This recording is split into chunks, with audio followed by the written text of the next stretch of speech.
IPL മത്സരങ്ങൾ അതിശക്തമായിട്ട് ഒരു സൈഡിൽ നടന്നുകൊണ്ടിരിക്കുകയാണ്.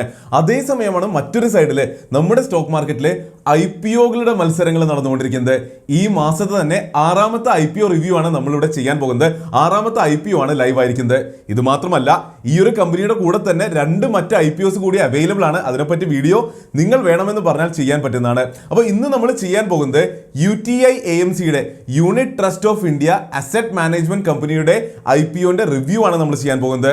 ഇത് വളരെയധികം ഇമ്പോർട്ടന്റ് ആയിട്ടുള്ള വളരെയധികം പ്രാധാന്യം അർഹിക്കുന്ന ഒരു വീഡിയോ ആണ്, ഒരു കമ്പനിയാണ്. അപ്പോൾ യൂണിറ്റ് ട്രസ്റ്റ് ഓഫ് ഇന്ത്യ ഇപ്പോൾ മാർക്കറ്റിലേക്ക് വന്ന കൂടുതൽ പേർക്കും അറിഞ്ഞുകൊള്ളണമെന്നില്ല. എന്നാൽ കുറെ കാലങ്ങളായി മാർക്കറ്റ് വാച്ച് ചെയ്യുന്നവർക്ക് അല്ലെങ്കിൽ മ്യൂച്വൽ ഫണ്ട് ഇൻഡസ്ട്രീനെ പറ്റി കുറച്ചെങ്കിലും ഐഡിയ ഉള്ളവർക്ക് തീർച്ചയായിട്ടും UTI മ്യൂച്വൽ ഫണ്ടിനെ പറ്റിയും UTI AMCനെ പറ്റിയും അറിയുന്നുണ്ടാകും.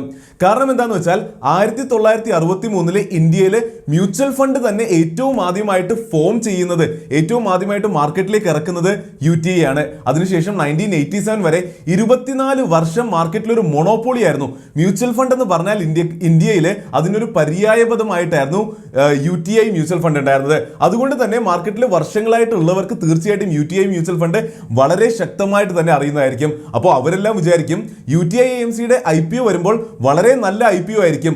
ആ ഒരു ലെഗസി വെച്ചിട്ട് ഈ കമ്പനീനെ ഇപ്പോഴും ജഡ്ജ് ചെയ്യുന്നുണ്ടാകും. എന്നാൽ വളരെ വിശദമായിട്ട് നമ്മുടെ സ്റ്റൈലിൽ അതിന്റെ ഫണ്ടമെന്റൽസിലേക്ക് നോക്കേണ്ടതുണ്ട്, ഫിനാൻഷ്യൽസിലേക്ക് നോക്കേണ്ടതുണ്ട്. കാരണം ഇതിന്റെ ഫിനാൻഷ്യൽസ് ഇന്ന് പറയുന്ന കഥ അതും മറ്റൊന്ന് തന്നെയാണ്. അത് നമുക്ക് വിശദമായിട്ട് ഇന്ന് റിവ്യൂ ചെയ്യേണ്ടതുണ്ട്. അതുപോലെ തന്നെ ഈ ഒരു IPO പിന്നെയും ഡിഫറൻ്റ് ആണ്. ഇത് കംപ്ലീറ്റ്ലി ഓഫർ ഫോർ സെയിൽ ആണ്. അതിന്റെ കുറച്ച് വിവരങ്ങളും വ്യക്തമായിട്ട് നമ്മൾ ഡിസ്കസ് ചെയ്യേണ്ടതുണ്ട്. അപ്പോൾ എന്തായാലും ഇന്നത്തെ വീഡിയോ വിശദമായും വ്യക്തമായും തന്നെ കാണുക, UTI AMCനെ പറ്റി കംപ്ലീറ്റ് ഇൻഫോർമേഷൻ കിട്ടാനായിട്ട്. അതിനു മുമ്പ് നിങ്ങൾക്ക് ഇതുവരെ IPO എന്താണെന്നും IPOയിലേക്ക് എങ്ങനെ അപ്ലൈ ചെയ്യണമെന്നും IPOയിൽ നിന്ന് വളരെ നല്ല റിട്ടേൺസ് എങ്ങനെ ഉണ്ടാക്കണമെന്ന് അറിയില്ല എങ്കിൽ വീഡിയോ ഓൾറെഡി ചെയ്തിട്ടുണ്ട്. അതിന്റെ ലിങ്ക് ഇവിടെയുണ്ട്, തീർച്ചയായിട്ടും കാണുക. അതുപോലെ തന്നെ IPO അപ്ലൈ ചെയ്ത് വളരെ നല്ല റിട്ടേൺസ് ആണ് നമ്മുടെ കമ്മ്യൂണിറ്റിയിലുള്ള എല്ലാവരും തന്നെ ഉണ്ടാക്കുന്നത്. അവരെ പോലെ നിങ്ങൾക്കും നല്ല റിട്ടേൺസ് ഉണ്ടാക്കണമെങ്കിൽ, സ്റ്റോക്ക് മാർക്കറ്റിൽ പങ്കെടുക്കണമെങ്കിൽ നമ്മുടെ ചാനലിൽ സ്റ്റോക്ക് മാർക്കറ്റിനെ പറ്റി മുഴുവനായിട്ട് പഠിക്കാനുള്ള ഒരു കോഴ്സ് ചെയ്തിട്ടുണ്ട്.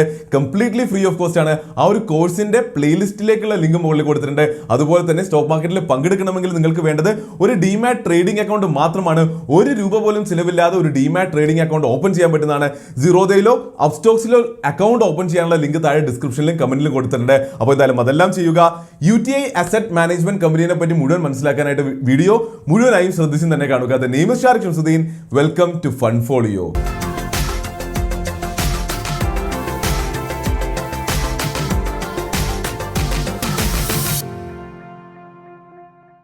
എപ്പോഴത്തെ പോലെയും ആദ്യം പറയാനുള്ളത്, ഇത് ഒരു അഡ്വൈസറി വീഡിയോ അല്ല. നമ്മളിവിടെ സ്റ്റോക്ക് റെക്കമെൻഡേഷൻ ഒന്നും തന്നെ നടത്തുന്നില്ല. നമ്മളിവിടെ ഇത് എഡ്യൂക്കേഷണൽ പർപ്പസിന് വേണ്ടി മാത്രം ചെയ്യുന്നതാണ്. അപ്പോൾ ഇതിലൂടെ നിങ്ങൾക്ക് ഈ ഒരു കമ്പനീനെ പറ്റിയും അതിന്റെ ഫണ്ടമെന്റൽ അനാലിസിനെ പറ്റി പഠിക്കാം. അതുപോലെ എപ്പോഴും ചെയ്യുന്ന പോലെ ഈ വീഡിയോയുടെ അവസാനമാകുമ്പോൾ ഈ ഒരു IPOയിലേക്ക് സബ്സ്ക്രൈബ് ചെയ്യണോ വേണ്ടയോ എന്നുള്ളൊരു ഡിസിഷനിലേക്ക് നമുക്ക് വരാം. അതുപോലെ തന്നെ ഞാൻ അപ്ലൈ ചെയ്യുന്നുണ്ടോ ഇല്ലയോ എന്നുള്ളതും അവസാനം വ്യക്തമായി പറയുന്നുണ്ട്. അപ്പോൾ ഈ IPOയുടെ ഡേറ്റ് പറയുകയാണെങ്കിൽ ഇത് നാളെയാണ് ഓപ്പൺ ചെയ്യുന്നത്. അതായത് 29 സെപ്റ്റംബർ മുതൽ 1 ഒക്ടോബർ വരെ ഈ IPOയിലേക്ക് നിങ്ങൾക്ക് സബ്സ്ക്രൈബ് ചെയ്യാൻ പറ്റുന്നതാണ്. ഇതിന്റെ അലോട്ട്മെന്റ് ഡേറ്റ് 7 ഒക്ടോബർ ആണ്. ഇതിന്റെ ലിസ്റ്റിംഗ് ഡേറ്റ് 12 ഒക്ടോബർ ആണ്. അപ്പോൾ 7 ഒക്ടോബറിന് നിങ്ങൾക്ക് അറിയാം കിട്ടുമോ ഇല്ലയോ എന്ന്. 12 ഒക്ടോബർ ആകുമ്പോൾ എക്സ്ചേഞ്ചിൽ ഇത് ലിസ്റ്റഡ് ആയിട്ട് കാണാൻ പറ്റും. ഈ IPOന്റെ സൈസ് 2151 കോടി രൂപയാണ്. വലിയൊരു എമൗണ്ടിന്റെ വലിയൊരു IPO ആണ് നടക്കുന്നതെന്ന് വ്യക്തമായിട്ട് നമുക്ക് കാണാൻ പറ്റുന്നുണ്ട്. ഷെയറിന്റെ പ്രൈസ് ബാൻഡിലേക്ക് നോക്കുകയാണെങ്കിൽ 552 രൂപ മുതൽ 554 രൂപ വരെയാണ് ഒരു ഷെയറിന് ഫിക്സ് ചെയ്തിരിക്കുന്ന വില. നമുക്കറിയുന്ന കാര്യമാണ്. നമുക്കിത് കിട്ടണമെന്നുണ്ടെങ്കിൽ ആസ് എ റീറ്റെയിൽ ഇൻവെസ്റ്റർ നമ്മൾ 554 രൂപയിലാണ് ബിഡ് പ്ലേസ് ചെയ്യേണ്ടത്. ലോട്ട് സൈസിനെ പറ്റി പറയുകയാണെങ്കിൽ 27 ഷെയർ ആണ് ഒരു ലോട്ടിലുള്ളത്. അതായത് ഒരു ലോട്ടെങ്കിലും മിനിമം അപ്ലൈ ചെയ്യേണ്ടതുണ്ട്. അതായത് 14,958 രൂപ, നിയർലി 15,000 രൂപ ഉണ്ടെങ്കിലാണ് ഒരു റീറ്റെയിൽ ഇൻവെസ്റ്റർക്ക് ഈ ഒരു IPOയിലേക്ക് അപ്ലൈ പോലും ചെയ്യാൻ പറ്റുക. ഇനി മാക്സിമം ലോട്ടിനെ പറ്റി സംസാരിക്കുകയാണെങ്കിൽ ഒരു റീറ്റെയിൽ ഇൻവെസ്റ്റർക്ക് 13 ലോട്ട്സ് ആണ് മാക്സിമം അപ്ലൈ ചെയ്യാൻ പറ്റുക. അതിനകത്ത് കിട്ടുക 351 ഷെയർസ് ആയിരിക്കും. അതായത് നിയർലി 1,94,000 രൂപയായിരിക്കും സ്പെൻഡ് ചെയ്യുക. പറഞ്ഞ് ഞാൻ തന്നെ മടുത്ത കാര്യമാണ്. ഇന്ത്യയിൽ ഇപ്പോൾ ഏറെക്കുറെ എല്ലാ IPOസും ഓവർ സബ്സ്ക്രൈബ്ഡ് ആകുന്നു എന്നുള്ളത് കൊണ്ട് തന്നെ ഇവിടെയും നിങ്ങൾ ഒരു ലോട്ടിന് അപ്ലൈ ചെയ്താൽ മതി. കാരണം അത്ര മാത്രമേ കിട്ടുകയുള്ളൂ. അപ്പോൾ വളരെ വ്യക്തമായിട്ട് നമുക്കിവിടെ IPO ഡീറ്റെയിൽസ് മനസ്സിലായിട്ടുണ്ട്.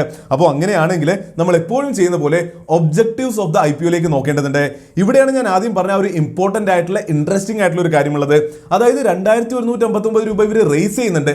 IPOന്റെ സൈസ് 2159 കോടി രൂപയാണ്. എന്നാൽ ഇത് കംപ്ലീറ്റ്ലി ഓഫർ ഫോർ സെയിലാണ്. ഇവിടെ കമ്പനി ഷെയർസ് ഫ്രഷ്ലി ഇഷ്യൂ ചെയ്യുന്നില്ല, കമ്പനിയിലേക്ക് ഈ പൈസ പോകുന്നുമില്ല. ഇവിടെ ഇൻവെസ്റ്റേഴ്സ് കൊടുക്കുന്ന ഈ 2159 കോടി രൂപയും പോകുന്നത് ഈ കമ്പനിയിൽ നിന്ന് ഷെയർസ് വിറ്റിട്ട് പാർഷ്യലി എക്സിറ്റ് ചെയ്യുന്ന ഷെയർ ഹോൾഡേഴ്സിലേക്കാണ്. അപ്പോൾ ആ ഷെയർ ഹോൾഡേഴ്സ് ആരാണെന്നും അവർ എന്തിനാണ് ഷെയർസ് വിൽക്കുന്നതെന്നും കമ്പനി എന്തുകൊണ്ട് പൈസ റേസ് ചെയ്യുന്നില്ല എന്നുള്ളതും മനസ്സിലാക്കേണ്ടതുണ്ട്. ഇവിടെ എനിക്കൊരു അനാലോജി ഡ്രോ ചെയ്യാനുള്ളത് ക്യാംസിന്റെ IPO നടന്നപ്പോൾ പറഞ്ഞ കുറച്ച് കാര്യങ്ങളാണ്. ക്യാംസിന്റെ IPOയും അതിന്റെ റീസണും നിങ്ങൾക്ക് ഓർമ്മയുണ്ട് എന്ന് വിശ്വസിക്കുന്നു. അതിൽ നമ്മൾ പറയുകയുണ്ടായി, സെബി പറഞ്ഞു NSE ക്യാംസിന്റെ ഒരു ഷെയർ ഹോൾഡർ ആണ്, NSEക്ക് അങ്ങനെ ഷെയർ ഹോൾഡർ ആയിട്ട് ഇരിക്കാൻ പാടില്ല. അപ്പൊ NSE ക്യാംസിലെ ഷെയർസ് വിറ്റ് പുറത്തിറക്കണമെന്ന് സെബി പറഞ്ഞു. അതുകൊണ്ട് NSEക്ക് ഷെയർസ് വിൽക്കാനായിട്ടാണ് ക്യാംസ് IPO നടത്തിയത്. അതുപോലെ തന്നെയാണ് ഇവിടെ UTI AMCയുടെ കേസിലും നടക്കുന്നത്. UTI AMC എന്ന് പറയുന്നത് ഒരു പ്രൊഫഷണലി മാനേജ്ഡ് കമ്പനിയാണ്. അതിന്റെ ഷെയർ ഹോൾഡേഴ്സിലേക്ക് നോക്കുകയാണെങ്കിൽ നിങ്ങൾക്ക് കാണാൻ പറ്റുക, സ്റ്റേറ്റ് ബാങ്ക് ഓഫ് ഇന്ത്യ ഉണ്ട്, LIC ഉണ്ട്, ബാങ്ക് ഓഫ് ബറോഡ ഉണ്ട്, പഞ്ചാബ് നാഷണൽ ബാങ്ക് ഉണ്ട്, T. Rowe Price എന്നുള്ള ഒരു കമ്പനി ഉണ്ട്. അപ്പോൾ ഇതുപോലെയുള്ള മേജർ ബാങ്കുകളും കമ്പനീസുമാണ് ഈ ഒരു UTI AMCയുടെ ഷെയർ ഹോൾഡേഴ്സ് ആയിട്ടുള്ളത്. ഇവരുടെ കയ്യിലാണ് ഈ കമ്പനിയുടെ 20% വെച്ച്, നിയർലി 20% വെച്ച് ഓരോരുത്തരുടെ കയ്യിലും ഷെയർ ഹോൾഡിംഗ് ഉണ്ടായിരുന്നു. അപ്പോൾ അവിടെയാണ് സെബി ഒന്നുകൂടി സീനിലേക്ക് വന്ന് പറഞ്ഞത്, ഒരു കമ്പനിക്ക് ഒരു അസറ്റ് മാനേജ്മെന്റ് കമ്പനിയിൽ 10% കൂടുതൽ ഷെയർ ഹോൾഡിംഗ് ഉണ്ടെങ്കിൽ അതേ കമ്പനിക്ക് മറ്റൊരു അസറ്റ് മാനേജ്മെന്റ് കമ്പനിയിൽ 10% ഷെയർ ഹോൾഡിംഗ് പാടില്ല എന്നുള്ളത്. അപ്പോൾ നിങ്ങൾ SBIയുടെ കേസ് ഒന്ന് ആലോചിച്ച് നോക്കിയേ. SBIക്ക് ഇവിടെ UTI AMCയിൽ 18.24% ഷെയർ ഹോൾഡിംഗ് ഉണ്ടായിരുന്നു. അതേസമയം SBIക്ക് നമുക്ക് അറിയുന്ന കാര്യമാണ്, SBIയുടെ തന്നെ സ്വന്തമായിട്ടുള്ള ഒരു AMC കൂടിയല്ലേ, SBI AMC കൂടി SBI റൺ ചെയ്യുന്നതാണ്. അപ്പോൾ അതിൽ SBIക്ക് ഓൾറെഡി 60-70% ഷെയർ ഹോൾഡിംഗ് ഉണ്ട്. അപ്പോൾ സെബിയുടെ ഈ പുതിയ സർക്കുലർ പ്രകാരം SBI AMCയിൽ അത്ര വലിയൊരു ഷെയർ ഹോൾഡിംഗ് ഉള്ളത് കൊണ്ട് ഈ ഒരു AMC കമ്പനിയിൽ 10% കൂടുതൽ ഷെയർ ഹോൾഡിംഗ് വരാൻ പാടില്ല. അതുകൊണ്ടാണ് SBI ഇവിടെ അവരുടെ ഷെയർസ് വിറ്റുകൊണ്ട് ഇവിടെ 18.24% നിന്ന് കുറച്ചിട്ട് 10% താഴേക്ക് കൊണ്ടുവരുന്നത്. അതുപോലെ തന്നെയാണ് LICയുടെ കേസ് പറയുകയാണെങ്കിലും, ബാങ്ക് ഓഫ് ബറോഡയുടെ കേസ് പറയുകയാണെങ്കിലും, പഞ്ചാബ് നാഷണൽ ബാങ്കിന്റെ കേസ് പറയുകയാണെങ്കിലും അവർക്കുമെല്ലാം മറ്റ് AMCസിലും ഷെയർ ഹോൾഡിംഗ് ഉള്ളത് കൊണ്ട് ഇവിടുത്തെ ഷെയർസ് വിറ്റുകൊണ്ട് 10% താഴേക്ക് ഷെയർ ഹോൾഡിംഗ് കൊണ്ടുവരേണ്ട ഒരു അവസ്ഥയിലേക്ക് സെബി എത്തിക്കുകയായിരുന്നു. അല്ലാതെ ഇവിടെ UTI AMC എന്ന കമ്പനി അതിമനോഹരമായിട്ട് മുന്നിലേക്ക് പോവുകയാണ്. അവർക്ക് പബ്ലിക്കിന്റെ അടുത്ത് പൈസയുടെ ആവശ്യമില്ല. ഈ ഒരു IPO നടക്കുന്നത് തന്നെ സെബിയുടെ ഈ ഒരു പുതിയ റൂള് പ്രകാരമാണ്. അപ്പോൾ ഈ ഒരു റീസൺ വ്യക്തമായി മനസ്സിലാകുന്നു എന്ന് വിശ്വസിക്കുന്നു. കാരണം ഇതൊക്കെയാണ് ഞാൻ എപ്പോഴും പറയാറുള്ളത് പോലെ, നമ്മൾ ഇന്റലിജന്റ് മാർക്കറ്റ് പാർട്ടിസിപ്പൻസ് ആകുമ്പോൾ നമുക്ക് വേണ്ട, നമ്മൾ അറിഞ്ഞിരിക്കേണ്ട കാര്യങ്ങൾ അത് ഇതൊക്കെയാണ്. അപ്പോൾ ഒബ്ജക്റ്റീവ്സ് ഓഫ് ദ IPO വിശദമായിട്ട് മനസ്സിലായിട്ടുണ്ട്. ഇതൊരു കംപ്ലീറ്റ്ലി ഓഫർ ഫോർ സെയിലാണ്. അത് എന്തുകൊണ്ട് നടക്കുന്നു എന്നുള്ളത് നമുക്ക് വ്യക്തമായിട്ട് മനസ്സിലായിട്ടുണ്ട്. അപ്പോൾ നമ്മൾ എപ്പോഴും ചെയ്യുന്നത് ഈ ഒരു സ്റ്റേജിൽ ഈ ഒരു കമ്പനി എന്താണെന്നും അതിന്റെ ബിസിനസ് എന്താണെന്നും മനസ്സിലാക്കലാണ്. ബിസിനസ് എന്താണെന്നുള്ളത് ഈസി ആയിട്ടുള്ള കാര്യമാണ്. ഇതൊരു അസറ്റ് മാനേജ്മെന്റ് കമ്പനിയാണ്, അതിലേക്ക് നമുക്ക് എത്താം. എന്നാൽ ഇത് ഞാൻ ആദ്യം പറഞ്ഞതുപോലെ ഒരു വളരെ വലിയ ലെഗസി ഉള്ള കമ്പനി ആയതുകൊണ്ട്, വലിയൊരു ബാക്ക്ഗ്രൗണ്ട് ഇതിനുള്ളത് കൊണ്ട് ഇതിന്റെ ഹിസ്റ്ററിയെ പറ്റി നമുക്ക് പെട്ടെന്നൊന്ന് സംസാരിക്കാം. ഞാൻ ആദ്യം പറഞ്ഞതുപോലെ തന്നെ 1963 ഈ ഒരു കമ്പനി ഫോം ചെയ്യുന്നത്. ഇതൊരു കമ്പനിയായിട്ടല്ല, എന്നാൽ പേരിലുള്ളത് പോലെ തന്നെ യൂണിറ്റ് ട്രസ്റ്റ് ഓഫ് ഇന്ത്യ എന്നുള്ളത് ഇന്ത്യൻ ഗവൺമെന്റ് ഫോം ചെയ്തിട്ടുള്ള ഒരു ഓർഗനൈസേഷൻ ആയിരുന്നു. ഇത് ഫോം ചെയ്തത് ഞാൻ പറഞ്ഞതുപോലെ 1963 ഗവൺമെന്റ് ഓഫ് ഇന്ത്യയുടെയും റിസർവ് ബാങ്ക് ഓഫ് ഇന്ത്യയുടെയും ഒരു ജോയിന്റ് വെഞ്ചർ ആയിട്ടാണ് 1963 സ്റ്റാർട്ട് ചെയ്യുന്നത്. അന്നാണ് ആദ്യമായിട്ട് ഇന്ത്യയിലേക്ക് മ്യൂച്വൽ ഫണ്ട് ഇവരെ ഇൻട്രൊഡ്യൂസ് ചെയ്യുന്നത്. ഇന്ത്യൻ എക്കണോമിനെ സംബന്ധിച്ചിടത്തോളം, ഇന്ത്യൻ ഇൻവെസ്റ്റേഴ്സിന്റെ ആ ഒരു എക്കോസിസ്റ്റത്തിനെ സംബന്ധിച്ചിടത്തോളം തീർച്ചയായിട്ടും വളരെ റെവല്യൂഷണറി ആയിട്ടുള്ള ഒരു മൊമെന്റ് ആയിരുന്നു അത്.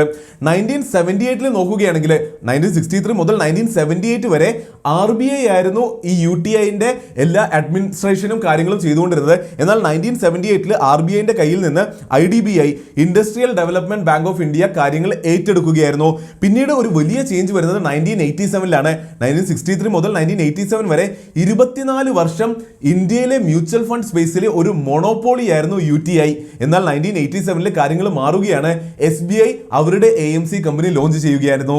അങ്ങനെ SBI അവിടെ ലോഞ്ച് ചെയ്തു. അതിനുശേഷം പഞ്ചാബ് നാഷണൽ ബാങ്കും കാനറ ബാങ്കും എല്ലാം അവരുടെ AMCs കൂടി ലോഞ്ച് ചെയ്യാൻ തുടങ്ങിയപ്പോൾ ഇന്ത്യയിൽ വലിയൊരു മാറ്റം വന്നു. മ്യൂച്വൽ ഫണ്ട് സ്പേസിൽ മാറ്റം വരികയാണ്. കുറെ പബ്ലിക് സെക്ടർ ബാങ്കുകൾ കൂടി അവരുടെ AMCs ലോഞ്ച് ചെയ്യുകയായിരുന്നു. പയ്യെ UTIയുടെ മാർക്കറ്റ് ഷെയർ കുറഞ്ഞു വരുന്നത് അന്ന് തന്നെ നമുക്ക് കാണാൻ പറ്റി. അതിനുശേഷം അടുത്ത വലിയൊരു മാറ്റം വരുന്നത് 1990s കഴിയുമ്പോഴാണ്. 1990s നമുക്കറിയാം, അതിന്റെ തുടക്ക കാലഘട്ടത്തിൽ ലിബറലൈസേഷൻ നടക്കുകയുണ്ടായി. ഫോറിനിലുള്ള പല വലിയ വലിയ ബാങ്കുകളും ഇന്ത്യയിൽ വന്നിട്ട് അവരുടെ സബ്സിഡറീസും ബ്രാഞ്ചസും ഓപ്പൺ ചെയ്യാൻ സ്റ്റാർട്ട് ചെയ്തു. അതുപോലെ തന്നെ ഇന്ത്യയിൽ HDFC അടക്കമുള്ള വളരെ സ്ട്രോങ് ആയിട്ടുള്ള പ്രൈവറ്റ് ബാങ്കുകളും ഫോം ചെയ്യാൻ സ്റ്റാർട്ട് ചെയ്തു. അങ്ങനെ ഇതെല്ലാം സ്റ്റാർട്ട് ചെയ്തപ്പോൾ ഈ പ്രൈവറ്റ് ബാങ്ക്സും അവരുടെ പ്രൈവറ്റ് AMCs സ്റ്റാർട്ട് ചെയ്യുകയുണ്ടായി. പിന്നീട് ഒരു മേജർ ചേഞ്ച് സംഭവിച്ചത് 2003 ഞാൻ പറഞ്ഞതുപോലെ 1963 ആ ഒരു ആക്ട് പ്രകാരമാണ് ഈ ഒരു UTI എന്നുള്ള സംഭവം ഫോർമേഷൻ സംഭവിച്ചത്. 2003 ആ ഒരു ആക്ട് റിപ്പീൽ ചെയ്യുകയായിരുന്നു. അതിനുശേഷം UTI-നെ രണ്ടായിട്ട് സ്പ്ലിറ്റ് ചെയ്യുകയായിരുന്നു. ഒന്ന് special undertaking of unit trust of India, Suthi എന്ന് പറഞ്ഞ ഒരു വിങ് ആയിട്ട് ഒരു സൈഡിലേക്ക് പോയി. രണ്ടാമത്തെ വിങ് ആണ് ഇന്ന് നമുക്ക് കാണാൻ പറ്റുന്ന UTI AMC ആയി മാറിയത്. അതുമുതൽ ഇതുവരെ നോക്കുകയാണെങ്കിൽ ഈ UTI AMC എന്ന കമ്പനിയാണ് UTI-യുടെ മ്യൂച്വൽ ഫണ്ടുകളും ഇനി നമ്മൾ മുന്നിലേക്ക് പറയാൻ പോകുന്ന അല്ലെങ്കിൽ ഇപ്പോൾ ഇൻവെസ്റ്റ്മെന്റ് റേസ് ചെയ്യുന്ന ഈ UTI AMC എന്ന ഈ കമ്പനിയുടെ എല്ലാ ബിസിനസ്സും റൺ ചെയ്യുന്നത് ആ ഒരു വിങ് ആണ്. അപ്പോൾ ഹിസ്റ്ററി ഇൻട്രസ്റ്റിംഗ് ആണ്, വിശദമായി മനസ്സിലായി എന്ന് വിശ്വസിക്കുന്നു. ഇനി എന്താണ് ബിസിനസ് എന്ന് നോക്കുകയാണെങ്കിൽ നേരത്തെ പറഞ്ഞതുപോലെ ഒരു അസറ്റ് മാനേജ്മെന്റ് കമ്പനിയാണ്. എന്താണ് ഒരു അസറ്റ് മാനേജ്മെന്റ് കമ്പനി? മറ്റുള്ളവരുടെ ഫണ്ട് വാങ്ങിച്ചുകൊണ്ട് ബുദ്ധിപരമായിട്ട് നല്ല സ്ഥലങ്ങളിൽ നല്ല റിട്ടേൺസ് കിട്ടുന്ന രീതിയിൽ പൈസയെ ഇൻവെസ്റ്റ് ചെയ്യുന്ന ബിസിനസ്സുകളെയാണ് അസറ്റ് മാനേജ്മെന്റ് കമ്പനി എന്ന് വിളിക്കുന്നത്. അപ്പോൾ അങ്ങനെ നോക്കുകയാണെങ്കിൽ ഇവിടെ UTI AMCയുടെ മെയിൻ ആയിട്ടുള്ള 4 ബിസിനസ് വെർട്ടിക്കൽസ് ഏതാണെന്ന് നോക്കുകയാണെങ്കിൽ ഒന്ന് ഡൊമസ്റ്റിക് മ്യൂച്വൽ ഫണ്ട്സ് ആണ്. UTI മ്യൂച്വൽ ഫണ്ട്സിലൂടെ വരുന്ന പണത്തിനെ മാനേജ് ചെയ്ത് ഇൻവെസ്റ്റ് ചെയ്ത് കൊടുക്കുന്നത് UTI AMC തന്നെയാണ്. അപ്പോൾ അത് തന്നെയാണ് ഇവരുടെ ബിസിനസിന്റെ ഏറ്റവും വലിയ ഭാഗം. ഇവരുടെ റവന്യൂയുടെ നിയർലി 74% വരുന്നതും ഈ മ്യൂച്വൽ ഫണ്ട് മാനേജ് ചെയ്യുന്നതിലൂടെ തന്നെയാണ്. അതിന്റെ കമ്മീഷനിലൂടെയും സർവീസ് ചാർജിലൂടെയും തന്നെയാണ്.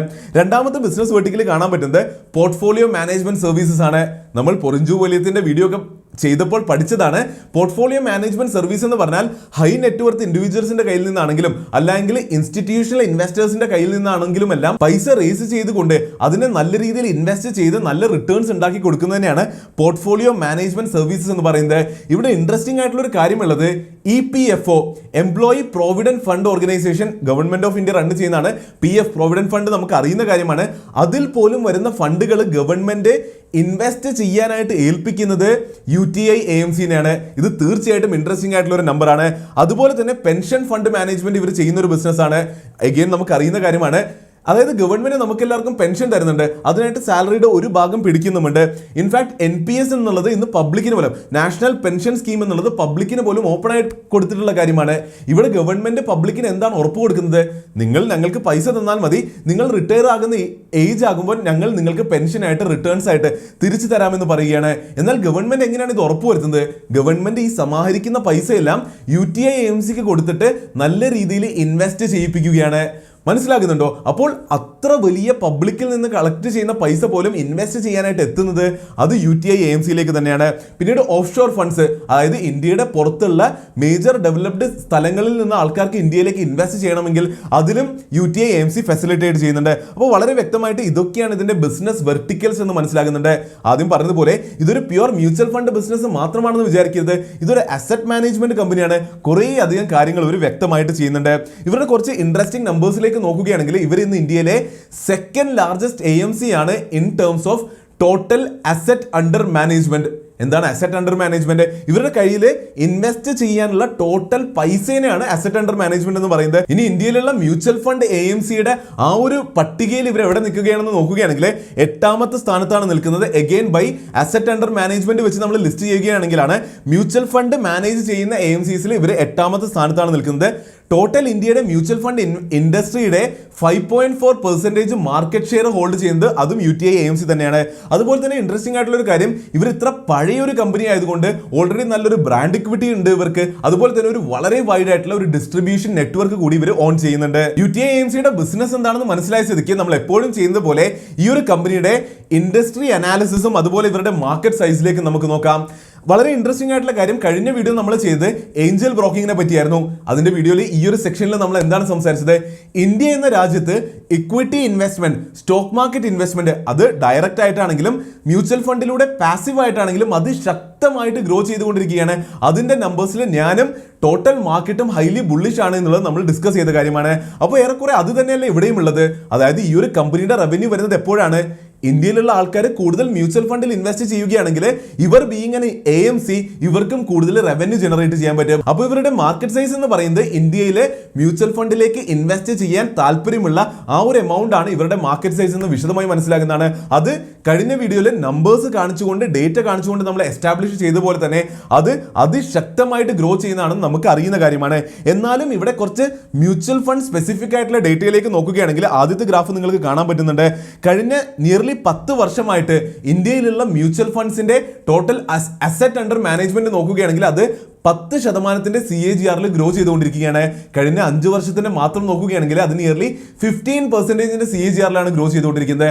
അതിമനോഹരമായിട്ടുള്ള നമ്പർ തന്നെയാണ്, മനസ്സിലാകുന്നു എന്ന് വിശ്വസിക്കുന്നു. അതായത് ഓരോ വർഷവും മ്യൂച്വൽ ഫണ്ടിലേക്ക് പൈസ ഇടുന്നവരുടെ എണ്ണവും കൂടുന്നുണ്ട്, ആ ടോട്ടൽ മ്യൂച്വൽ ഫണ്ടിൽ ഇൻവെസ്റ്റ് ചെയ്യപ്പെട്ട ടോട്ടൽ എമൗണ്ടും ഓരോ വർഷവും കഴിയുമ്പോൾ കൂടി വരികയാണ്. അത് തീർച്ചയായിട്ടും ഈ ഇൻഡസ്ട്രിക്ക് നല്ല നമ്പർ തന്നെയാണ്. അതുപോലെ തന്നെ അടുത്ത ഗ്രാഫ് നിങ്ങൾക്ക് കാണാൻ പറ്റുന്നത് സിസ്റ്റമാറ്റിക് ഇൻവെസ്റ്റ്മെന്റ് പ്ലാനിന്റെ SIPന്റെ ഓരോ മാസത്തിലുള്ള നമ്പറാണ്. അതും നിങ്ങൾക്ക് കാണാൻ പറ്റുന്ന പോലെ അതിശക്തമായിട്ട് തന്നെ ഗ്രോ ചെയ്തുകൊണ്ടിരിക്കുകയാണ്. ജൂൺ 2020 അല്ലെങ്കിൽ മാർച്ച് 2020 ജൂൺ 2020 ആയപ്പോൾ ചെറിയൊരു ഡിപ്പ് കാണുന്നുണ്ട്. അത് വളരെ നാച്ചുറൽ ആയിരുന്നു. കൊറോണ കാരണം, കോവിഡ് കാരണം മാർക്കറ്റിൽ ക്രാഷ് വന്നപ്പോൾ പലരും ഇൻവെസ്റ്റ് ചെയ്തില്ല, അതുകൊണ്ട് മാത്രമാണ് സംഭവിച്ചത്. അല്ലെങ്കിൽ വളരെ ഈസിലി ഓരോ മാസവും മ്യൂച്വൽ ഫണ്ടിലേക്ക് ഇന്ത്യക്കാര് SIPയിലൂടെ ഇട്ട പൈസയാണ് നമുക്ക് കാണാൻ പറ്റുന്നത്. ഒരു മാസത്തെ മാത്രം കണക്ക് നമുക്ക് കാണാൻ പറ്റുന്നത് നിയർലി 8600 കോടി രൂപയാണ്. തീർച്ചയായിട്ടും ഞാൻ പറഞ്ഞ പോലെ ഈ ഒരു ഇൻഡസ്ട്രീനെ പറ്റി അധികം ഇന്നിവിടെ സംസാരിക്കേണ്ടതില്ല, നമ്മൾ പലപ്പോഴായിട്ട് അല്ലെങ്കിൽ കഴിഞ്ഞ വീഡിയോയിലും എല്ലാം ഡിസ്കസ് ചെയ്താണ്. ഇനി UTI AMC എന്ന കമ്പനിയുടെ സ്ട്രെങ്ത്തുകളിലേക്കും കുറച്ച് റിസ്കുകളിലേക്കും നോക്കുകയാണെങ്കിൽ ഇൻട്രസ്റ്റിംഗ് ആയിട്ടുള്ള കാര്യങ്ങളുണ്ട്.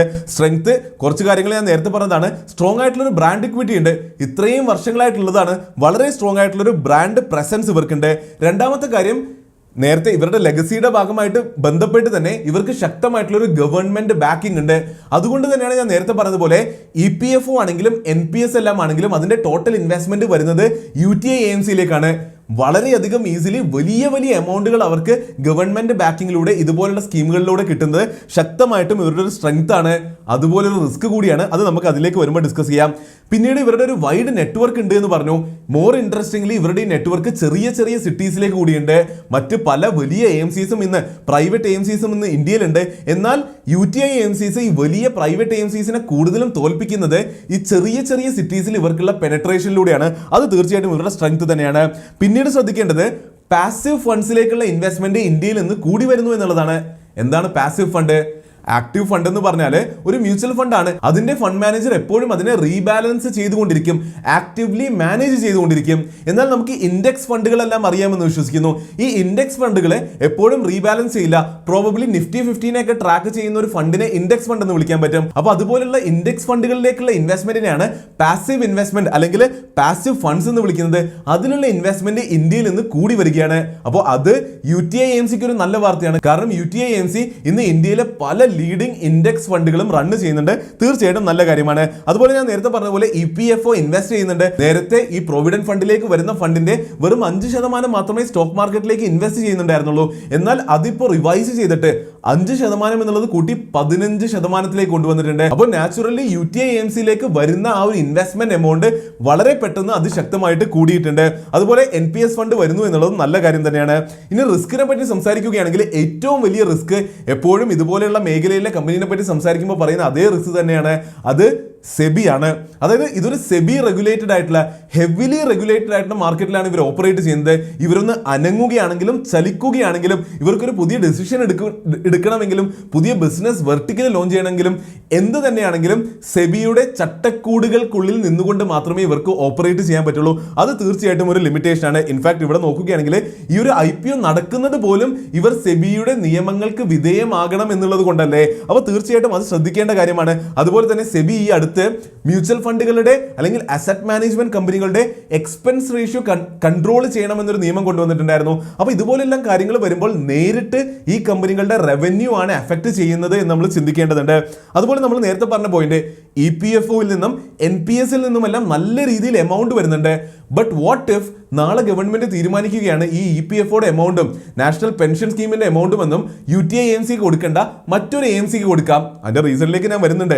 കാരണം ആൾക്കാരുടെ പണം ഇൻവെസ്റ്റ് ചെയ്യുന്നതല്ലേ. എന്തുകൊണ്ടും AMCയുടെ പെർഫോമൻസ് നല്ലതാണെങ്കിൽ മാത്രമല്ലേ പൈസ അങ്ങോട്ട് ഇൻവെസ്റ്റ് ചെയ്യേണ്ടതുള്ളൂ. അപ്പോൾ നാളെ UTI AMCയുടെ പെർഫോമൻസ് മോശമായിട്ടോ അല്ലാതെയോ മറ്റെന്തെങ്കിലും റീസൺ ആയിട്ട് ഗവൺമെന്റ് തീരുമാനിക്കുകയാണ് ഈ പൈസയൊന്നും UTI AMCക്ക് കൊടുക്കേണ്ടെന്ന് തീരുമാനിക്കുകയാണെങ്കിൽ ഈ UTI AMCയുടെ അസറ്റ് അണ്ടർ മാനേജ്മെന്റിന് അതിശക്തമായിട്ടൊരു ഹിറ്റ് ആയിരിക്കും സംഭവിക്കുക.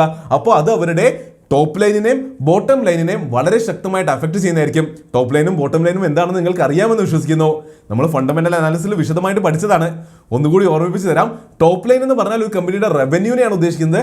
ബോട്ടം ലൈൻ എന്ന് പറഞ്ഞാൽ കമ്പനിയുടെ പ്രോഫിറ്റിനെയാണ് ഉദ്ദേശിക്കുന്നത്. ഒരു റിഫ്രഷർ ആയി എന്ന് വിശ്വസിക്കുന്നു. അപ്പോൾ റിസ്കുകളും സ്ട്രെങ്സും വിശദമായിട്ട് മനസ്സിലായിട്ടുണ്ട്. ഇനി നമുക്ക് ഈ കമ്പനിയുടെ ഫിനാൻഷ്യൽ അനാലിസിസിലേക്ക് വരാം. ഇവിടെയാണ് കുറേ അധികം കാര്യങ്ങൾ പൊട്ടിപ്പൊളിയാൻ പോകുന്നത്. ഞാൻ ആദ്യം പറഞ്ഞതുപോലെ വളരെയധികം സ്ട്രോങ് ബ്രാൻഡ് പ്രസൻസ് ഉള്ള കമ്പനിയാണ്, വലിയ ലെഗസി ഉള്ള കമ്പനിയാണ്, പലരും അറിയുന്ന റെസ്പെക്ട് ചെയ്യുന്ന കമ്പനിയാണ്. എന്നാൽ ഇതിനകത്തുള്ള ഒളിഞ്ഞിരിക്കുന്ന നമ്പേഴ്സിലേക്ക് നമ്മൾ നോക്കേണ്ടതുണ്ട്. ഒളിഞ്ഞിരിക്കുന്നതെന്ന് പറയേണ്ട, വളരെ വ്യക്തമായിട്ട് കാണാൻ പറ്റുന്ന കാര്യം തന്നെയാണ്. റവന്യൂലേക്ക് നോക്കുകയാണെങ്കിൽ നിങ്ങൾക്ക് ഇപ്പോൾ സ്ക്രീനിൽ കാണാൻ പറ്റുന്നുണ്ട്. 2017 മുതൽ 2020 വരെ നോക്കുകയാണെങ്കിൽ റവന്യൂ താഴേക്കാണ് പോയിരിക്കുന്നത്. റവന്യൂവിന്റെ ഗ്രോത്ത് CAGR ഗ്രോത്ത് കഴിഞ്ഞ 3 വർഷത്തെ CAGR ഗ്രോത്ത് -6% ആണ്. അതേ കഥ തന്നെയാണ് നമുക്ക് പ്രോഫിറ്റിലും കാണാൻ പറ്റുന്നത്. പ്രോഫിറ്റ് ആഫ്റ്റർ ടാക്സും കഴിഞ്ഞ 4 വർഷമായിട്ട് താഴേക്ക് തന്നെയാണ് പോയിക്കൊണ്ടിരിക്കുന്നത്. അതിന്റെ CAGR ഗ്രോത്തും -11% ആണ്. വളരെ വ്യക്തമായിട്ടുള്ള കുറെ നമ്പേഴ്സ് നിങ്ങൾക്ക് ഇവിടെ കാണാൻ പറ്റുന്നുണ്ട്. എന്നാൽ അത്ര അധികം ഡീപ്പായിട്ട് പോയില്ലെങ്കിൽ പോലും ഒരു ഇമ്പോർട്ടൻ്റ് ആയിട്ടുള്ള കാര്യം നമുക്ക് കാണാൻ പറ്റുന്നത് ഈ കമ്പനി ചെറുതായിട്ട് ഡിക്ലൈൻ ചെയ്തുകൊണ്ടിരിക്കുകയാണ്. അപ്പോൾ ചോദ്യം ചോദിക്കേണ്ടത് എന്തുകൊണ്ടായിരിക്കും റവന്യൂ കുറയുന്നത് എന്ന്. അവിടെയാണ് ഇവരുടെ ഒരു ഇൻഡസ്ട്രി അനാലിസിസ് അല്ലെങ്കിൽ ഒരു പിയർ കമ്പാരിസൺ നമ്മൾ നടത്തേണ്ടത്. അതിൽ നമുക്ക് വിശദമായിട്ട് നോക്കാം. അപ്പോൾ പിയർ കമ്പാരിസൺ നോക്കുകയാണെങ്കിൽ നമുക്കിപ്പോൾ കാണാൻ പറ്റുന്നുണ്ട് UTI AMCക്ക് ഇന്ന് മ്യൂച്വൽ ഫണ്ട് ഇൻഡസ്ട്രിയിലുള്ള മാർക്കറ്റ് ഷെയർ ആദ്യം ഡിസ്കസ് ചെയ്താണ് 5.4% ആണ്. കേൾക്കുമ്പോൾ നല്ല രസമുണ്ട്. എന്നാൽ 5 വർഷങ്ങൾക്ക് മുൻപ് നോക്കുകയായിരുന്നെങ്കിൽ UTI AMCയുടെ മാർക്കറ്റ് ഷെയർ 10% മുകളിലായിരുന്നു. കുറച്ചുകൂടി വർഷങ്ങൾ മുന്നിലേക്ക് നോക്കുകയാണെങ്കിൽ UTI AMCയുടെ മാർക്കറ്റ് ഷെയർ 15% മുകളിലായിരുന്നു. അങ്ങനെ എക്സ്ട്രപോളേറ്റ് പോവുകയാണെങ്കിൽ 1987 മുൻപ് അവരുടെ മാർക്കറ്റ് ഷെയർ 100% ആയിരുന്നു. അപ്പൊ നിങ്ങൾ വ്യക്തമായിട്ട് നോക്കുകയാണെങ്കിൽ മനസ്സിലാക്കാൻ പറ്റുക, ഓരോ ദിവസം കഴിയുമ്പോൾ അല്ലെങ്കിൽ ഓരോ വർഷവും കഴിയുമ്പോൾ UTI AMCയുടെ മാർക്കറ്റ് ഷെയർ കുറഞ്ഞുകൊണ്ടിരിക്കുകയാണ്. ഡെഫിനറ്റ്ലി ഫണ്ടമെന്റൽ ആയിട്ടൊരു പ്രശ്നമുണ്ട് ഇവരുടെ ബിസിനസ്സിൽ, അല്ലെങ്കിൽ ഇവർ ബിസിനസ് റൺ ചെയ്യുന്ന രീതി ഒട്ടും തന്നെ ശരിയല്ല. ഞാൻ അറ്റ്ലീസ്റ്റ് അപ്രീഷിയേറ്റ് ചെയ്യുന്നില്ല എന്നുള്ളത് വ്യക്തമായി കാണാൻ പറ്റുന്നുണ്ട്. അവരുടെ മാർക്കറ്റ് ഷെയർ തന്നെ കുറഞ്ഞുകൊണ്ടിരിക്കുകയാണ്. അതായത് നമ്മൾ നേരത്തെ പറഞ്ഞതുപോലെ ഈ ഒരു ഇൻഡസ്ട്രി വളരെ ശക്തമായിട്ട് ഗ്രോ ചെയ്യുന്നുണ്ട്. ഈ ഇൻഡസ്ട്രിയുടെ ടോട്ടൽ അസറ്റ് അണ്ടർ മാനേജ്മെന്റ് ഓരോ വർഷം കഴിയുമ്പോൾ 15% കൂടി വരികയാണ്. എന്നാൽ ഇവരുടെ UTI AMCയുടെ മാത്രം അസറ്റ് അണ്ടർ മാനേജ്മെന്റ് എടുത്തു നോക്കുകയാണെങ്കിലോ അത് ഗ്രോ ചെയ്യുന്നത് 10% മാത്രമാണ്. അപ്പോൾ ഇൻഡസ്ട്രി ഗ്രോ ചെയ്യുന്ന റേറ്റിൽ ഈ കമ്പനിക്ക് ഗ്രോ ചെയ്യാൻ പറ്റുന്നില്ല. ഇൻഡസ്ട്രിയിലെ മറ്റ് പ്ലേയേഴ്സ് വന്നിട്ട് മാർക്കറ്റ് ഷെയർ തിന്നുകൊണ്ടിരിക്കുകയാണ്. ഇവരുടെ മാർക്കറ്റ് ഷെയർ കുറഞ്ഞുകൊണ്ടിരിക്കുകയാണ്. അപ്പോൾ പിന്നെ റവന്യൂ കുറയുന്നതിലും പ്രോഫിറ്റ് കുറയുന്നതിലും തീർച്ചയായിട്ടും നെട്ടാൻ ഒന്നും തന്നെ ഇല്ലല്ലോ. അതുപോലെ തന്നെ ROEയിലേക്കും ROCയിലേക്കും ഒക്കെ നോക്കുകയാണെങ്കിൽ വ്യക്തമായിട്ട് ഇപ്പോൾ ഞാൻ ഈ ഒരു ഇൻഡസ്ട്രിയിലുള്ള AMC കമ്പനികളിൽ ലിസ്റ്റഡ് ആയിട്ടുള്ള AMC കമ്പനികളുമായിട്ട് കമ്പയർ ചെയ്യുകയാണെങ്കിൽ ആകെയുള്ളത് HDFC AMCയും നിപ്പോൺ AMCയും മാത്രമാണ്. അവരുമായിട്ട് ROCയും ROEയും കമ്പയർ ചെയ്യുകയാണെങ്കിൽ അവിടെ തന്നെ വലിയൊരു അന്തരം നമുക്ക് കാണാൻ പറ്റുന്നുണ്ട്. HDFC AMCയുടെ ROCE 46%. അവിടെയാണ് UTI AMCയുടെ ROCE ഉള്ളത് വെറും 11%. HDFC AMCയുടെ ROE 35% ഉണ്ട്. അവിടെ അഗൈൻ UTI AMCയുടെ ROE ഉള്ളത് വെറും 10% മാത്രമാണ്. അപ്പോൾ തീർച്ചയായിട്ടും പല മേഖലകളിലായിട്ട് ഈ ഒരു കമ്പനി ഫണ്ടമെന്റലി ബിസിനസ് ചെയ്യുന്നതിൽ എന്തൊക്കെയോ പ്രശ്നങ്ങളുണ്ട് എന്ന് വ്യക്തമായിട്ട് നമുക്ക് മനസ്സിലാക്കാൻ പറ്റുന്നുണ്ട്. കൂടുതൽ കാര്യങ്ങൾ നിങ്ങൾക്ക് റെഡ് ഹെറിംഗ് പ്രോസ്പെക്ടസിൽ നോക്കാൻ പറ്റുന്നതാണ്. അത് ഡൗൺലോഡ് ചെയ്യാനുള്ള ലിങ്ക് ഞാൻ താഴെ കൊടുക്കുന്നുണ്ട്. എൻ്റെ ആഗ്രഹം എപ്പോഴത്തെ പോലെയും നിങ്ങളത് തുറന്നു നോക്കണമെന്നും വ്യക്തമായിട്ട് പഠിക്കണം എന്ന് തന്നെയാണ്. അപ്പോൾ ഏറ്റവും അവസാനമായിട്ട് നമുക്ക് ഇതിൻ്റെ വെർഡിക്റ്റിലേക്ക് വരാം.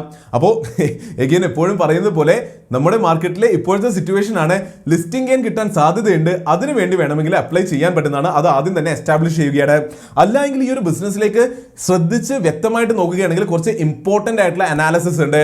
ഒന്ന്, നമ്മളിപ്പോൾ പറഞ്ഞതുപോലെ ഇവരുടെ മാർക്കറ്റ് ഷെയർ കുറഞ്ഞു വരുന്നുണ്ട്. ഇവരുടെ asset under management industry grow ചെയ്യുന്ന അത്ര ഗ്രോ ചെയ്യുന്നില്ല. ഇവരുടെ റവന്യൂ താഴോട്ട് വീണുകൊണ്ടിരിക്കുകയാണ്. ഇവരുടെ പ്രോഫിറ്റ് താഴേക്ക് വീണുകൊണ്ടിരിക്കുകയാണ്. അപ്പോൾ തീർച്ചയായിട്ടും ഈ ബിസിനസ് നന്നായി പെർഫോം ചെയ്യുന്നില്ല എന്ന് നമുക്ക് മനസ്സിലാകുന്നുണ്ട്. എന്നാൽ അറ്റ് ദ സെയിം ടൈം ഇവർക്ക് ഗവൺമെന്റ് ബാക്കിംഗ് ഉണ്ട്. ഞാൻ പറഞ്ഞത് ഒരു ത്രെറ്റ് മാത്രമാണ്. EPFO NPS എല്ലാം ഇവരിലേക്ക് ഇൻവെസ്റ്റ് ചെയ്തില്ലെങ്കിലോ എന്നുള്ളത് ഒരു റിസ്ക്കും ത്രെറ്റും മാത്രമാണ്. എന്നാൽ അങ്ങനെ ഒരു ബാക്കിംഗ് ഉള്ളത് തീർച്ചയായിട്ടും നല്ല കാര്യമാണ്. അതുപോലെ തന്നെ ഈ ഒരു ഇൻഡസ്ട്രി ലോകത്തിലെ മറ്റൊരു കൺട്രിയിലും ഡെവലപ്പ് ചെയ്യുന്നതിനേക്കാൾ വലിയൊരു റേറ്റിലാണ് ഇന്ത്യയിൽ മുന്നിലേക്ക് ഒരു അടുത്ത 5 വർഷത്തിൽ ഗ്രോ ചെയ്യാൻ പോകുന്നത്. അത് ഞാൻ എഴുതി തരാൻ മാത്രം എനിക്ക് ഉറപ്പുള്ള കാര്യമാണ്. അപ്പോൾ തീർച്ചയായിട്ടും നല്ലൊരു ഇൻഡസ്ട്രിയിലെ നല്ല ബ്രാൻഡ് നെയിം ഉള്ള ഒരു കമ്പനിയാണ്. കഴിഞ്ഞ കുറച്ച് വർഷങ്ങളായിട്ട് പെർഫോമൻസ് മോശമാണ്. അപ്പോൾ ഇതിനെല്ലാം ഒരുമിച്ച് വെച്ചിട്ട് നിങ്ങൾ നിങ്ങളുടെ പേഴ്സണൽ പ്രിഫറൻസസ് വെച്ചിട്ട് വേ ചെയ്ത് നോക്കേണ്ടതുണ്ട്. അവിടെ ഒരു നല്ല കാര്യം ആഡ് ചെയ്യാനുള്ളത്, ഇവര് നമ്മൾ അവസാനം നോക്കിയപ്പോൾ കാണാൻ പറ്റി ഇവരുടെ ROCE മോശമാണ്, ROE മോശമാണ്. ആരുമായിട്ട് കമ്പയർ ചെയ്യുമ്പോൾ ഇവരുടെ തന്നെ ലിസ്റ്റഡ് ആയിട്ടുള്ള കോമ്പറ്റീറ്റേഴ്സുമായിട്ട് കമ്പയർ ചെയ്യുമ്പോൾ അതുകൊണ്ട് തന്നെ ഇവർ ലിസ്റ്റ് ചെയ്യപ്പെടുന്ന വാല്യുവേഷനും കുറവ് തന്നെയാണ്. HDFC AMCക്കും നിപ്പോൺ AMCക്കും എല്ലാം 35-36 PE ഉള്ളപ്പോൾ ഈ ഒരു കമ്പനി ലിസ്റ്റ് ചെയ്യപ്പെടുന്നത് പോലും 25 PE-യിലാണ്, പ്രൈസ് ടു ഏർണിംഗ് റേഷ്യോയിലാണ്. അപ്പോൾ തീർച്ചയായിട്ടും ഇവർക്ക് തന്നെ അറിയാം ഇവരുടെ പെർഫോമൻസ് ഇവരുടെ ലിസ്റ്റഡ് പിയേഴ്സുമായിട്ട് കമ്പയർ ചെയ്യുമ്പോൾ മോശമാണെന്ന്. അതുകൊണ്ട് തന്നെ വളരെ വ്യക്തമായിട്ട് ഇൻഡസ്ട്രി വാല്യുവേഷനേക്കാളും കുറവുള്ള ഒരു വാല്യുവേഷനിലാണ് ഈ കമ്പനി ലിസ്റ്റ് തന്നെ ചെയ്യുന്നത്. അപ്പോൾ ഒരു വാല്യുവേഷൻ പെർസ്പെക്റ്റീവിൽ ഓവർ വാല്യൂഡ് അല്ല എന്നും വളരെ ഇന്റലിജന്റ് ആയിട്ടുള്ള മാന്യമായിട്ടുള്ള ഒരു വാല്യുവേഷനിലാണ് ഇവർ ലിസ്റ്റ് ചെയ്യുന്നത് എന്നുള്ളത് ലോങ് ടേമിലേക്ക് ആർക്കെങ്കിലും ഇൻവെസ്റ്റ് ചെയ്യാൻ താല്പര്യമുണ്ടെങ്കിൽ നിങ്ങൾ മനസ്സിൽ വെക്കേണ്ട കാര്യമാണ്. അപ്പോൾ എന്തായാലും ഞാൻ സബ്സ്ക്രൈബ് ചെയ്യുന്നുണ്ടോ എന്ന് ചോദിക്കുകയാണെങ്കിൽ കഴിഞ്ഞ ഇത്രയും IPOസിൽ അപ്ലൈ ചെയ്തു, ഒന്നും തന്നെ കിട്ടിയിട്ടുണ്ടായിരുന്നില്ല. അപ്പോൾ തീർച്ചയായിട്ടും ഇനിയും ലക്ക് ട്രൈ ചെയ്യുക തന്നെയാണ്. അപ്പോൾ എന്തായാലും ഇന്നത്തെ വീഡിയോയിൽ ഇത്രയൊക്കെ തന്നെയാണ് ഡിസ്കസ് ചെയ്യാനുള്ളത്. ഈ ഒരു UTI AMC IPO എന്നുള്ളത് തീർച്ചയായിട്ടും വളരെ ഇമ്പോർട്ടന്റ് ആയിട്ടുള്ള ഒരു വീഡിയോ ആയിരുന്നു. അല്ലെങ്കിൽ ഈ ഒരു കമ്പനി ഇമ്പോർട്ടന്റ് ആണ്. നിങ്ങൾ ഇതിൽ ഇൻവെസ്റ്റ് ചെയ്താലും ഇല്ലെങ്കിലും ഈ ഒരു കമ്പനിനെ പറ്റിയും അല്ലെങ്കിൽ മ്യൂച്വൽ ഫണ്ട് ഇൻഡസ്ട്രിയുടെ ആ ഒരു ജേണിയും എല്ലാം അറിയാൻ പറ്റിയതിൽ നിങ്ങൾ തീർച്ചയായിട്ടും ബെനിഫിഷ്യൽ ആയി എന്ന് വിശ്വസിക്കുന്നു. അങ്ങനെയാണെങ്കിൽ തീർച്ചയായിട്ടും ലൈക്ക് ചെയ്ത് സപ്പോർട്ട് ചെയ്യുക. എന്ത് തന്നെ പറയാനുണ്ടെങ്കിലും കമന്റ് ചെയ്ത് അറിയിക്കുക. മാക്സിമം ഈ വീഡിയോ IPOയിൽ ഇൻവെസ്റ്റ് ചെയ്യാൻ താല്പര്യപ്പെടുന്നവരിലേക്ക്, സ്റ്റോക്ക് മാർക്കറ്റിൽ ഇൻവെസ്റ്റ് ചെയ്യാൻ താല്പര്യപ്പെടുന്നവരിലേക്ക് ഷെയർ ചെയ്ത് എത്തിച്ചു കൊടുക്കുക. വീഡിയോ കാണാൻ വളരെയധികം നന്ദിയുണ്ട്. അടുത്ത വീഡിയോയിൽ കാണുന്നത് വരെ നന്ദി, നമസ്കാരം.